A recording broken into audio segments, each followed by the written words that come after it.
Life, the Universe and Everything is the third book in the 5-volume Hitchhiker's Guide to the Galaxy science fiction series by British writer Douglas Adams.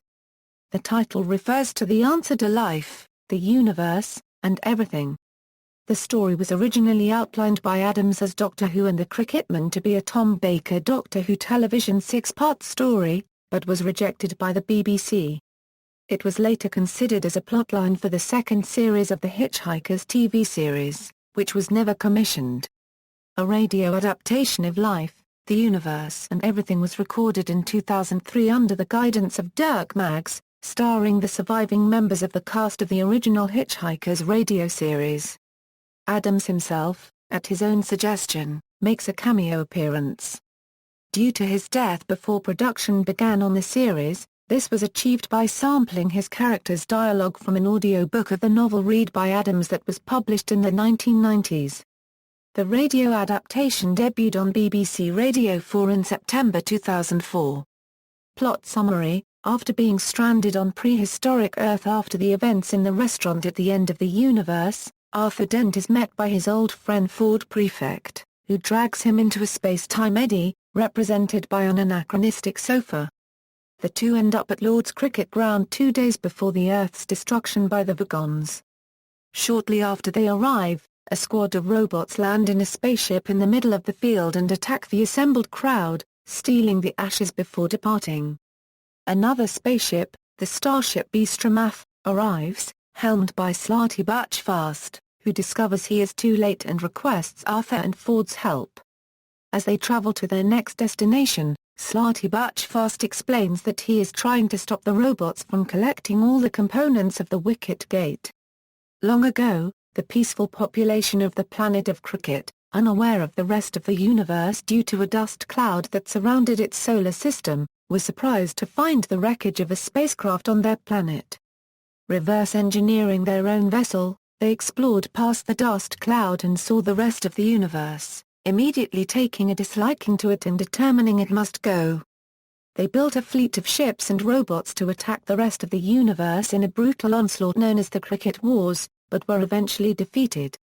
Realizing that the Krikkit population would not be satisfied alongside the existence of the rest of the universe, it was decided to envelop the system in a slow time envelope, allowing Krikkit to survive long after the rest of the universe has ended. The Wicket Gate was the key to the envelope. However, just before it was activated, one ship, that had been presumably lost, carrying a troop of robots appeared and began to retrieve the pieces of the gate after they were dispersed about space and time. The three transport to an airborne party that has lasted numerous generations where another gate component, the Silver Bale, is to be found, but Arthur finds himself separated from the others and ends up at a cathedral of hate created by a being called Egrajag. Egrajag reveals that Arthur has killed him countless times before, each time reincarnating into a new form that is soon killed by Arthur, and now plans to kill Arthur in revenge. However, when he realizes that Arthur has yet to cause his death at a place called Stevomula Beta, Egrajag discovered he took Arthur out of his relative timeline too soon, and that killing him now would cause a paradox but attempts to kill Arthur anyway. In his insanity, Egrajag brings the cathedral down around them. Arthur manages to escape unharmed, partially due to learning how to fly after falling and missing the ground while catching sight of a piece of luggage he had lost at a Greek airport years before. After collecting the suitcase, Arthur inadvertently comes across the flying party and rejoins his friends.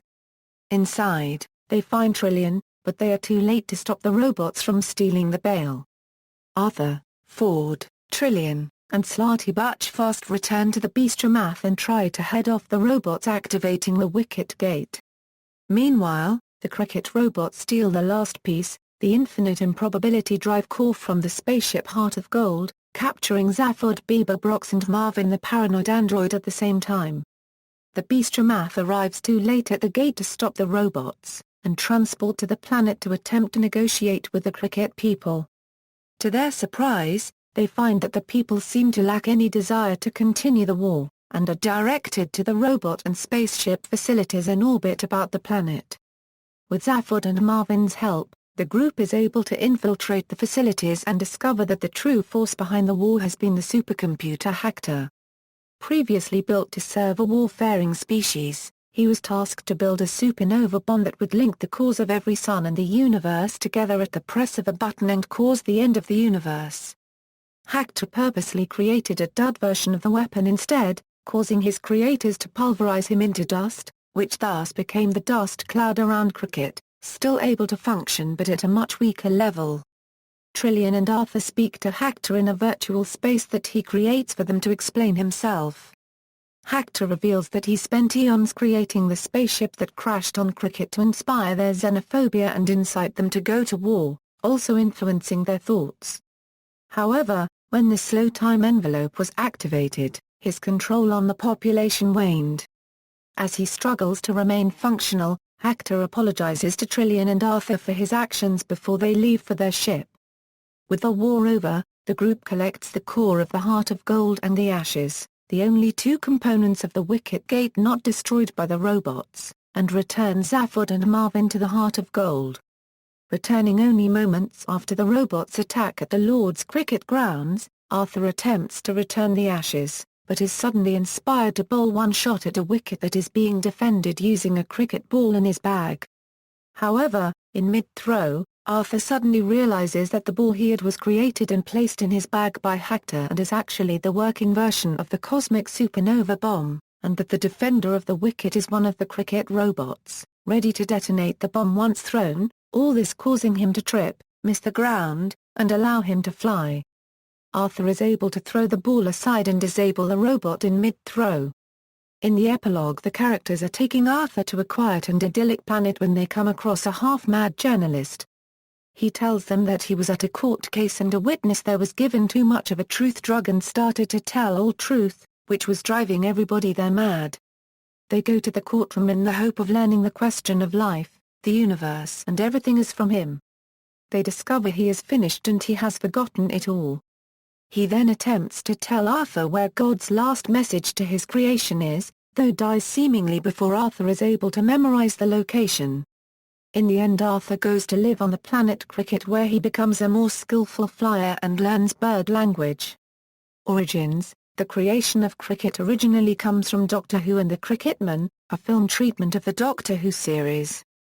The treatment did not get far and was eventually scrapped. Elements of Doctor Who and the Krikkitmen were put into Life, the Universe and Everything. According to Nick Webb, the writer of Adams's official biography, he claimed that Douglas's view of the Krikkitmen would be similar to his view of people who resolutely decline to learn what science can tell us about the universe we inhabit. References to the sport of cricket: several of the names and items in the story are references to terms associated with the sport of cricket, with the effect that the sport is jokingly portrayed as having cosmic antiquity and significance. These include the name of the sport itself, the wicket with its 3 pillars and 2 bails, the ball, and the ashes. Censorship: this book is the only one in the Hitchhiker's Guide to the Galaxy series to have been censored in its US edition. The word arsehole is replaced with the word knee-beater, and the word shit is replaced with sut. Possibly the most famous example of censorship is in Chapter 22, in which the UK edition mentions that Rory has an award for the most gratuitous use of the word fuck in a serious screenplay. In the US edition, this was changed to Belgium, and the text from the original radio series describing Belgium as the most offensive word in the galaxy is used. Audiobook adaptations: there have been 3 audiobook recordings of the novel. The first was an abridged edition, recorded in 1984 by Stephen Moore, best known for playing the voice of Marvin the Paranoid Android in the radio series, LP Adaptations and in the TV series. In 1990, Adams himself recorded an unabridged edition, later re-released by New Millennium Audio in the United States and available from BBC Audiobooks in the United Kingdom. In 2006, actor Martin Freeman, who had played Arthur Dent in the 2005 movie, recorded a new unabridged edition of the audiobook. Stephen Moore and Douglas Adams used the uncensored UK edition of the text, while both the censored and uncensored versions of the book are available read by Freeman, depending on where they are purchased. References: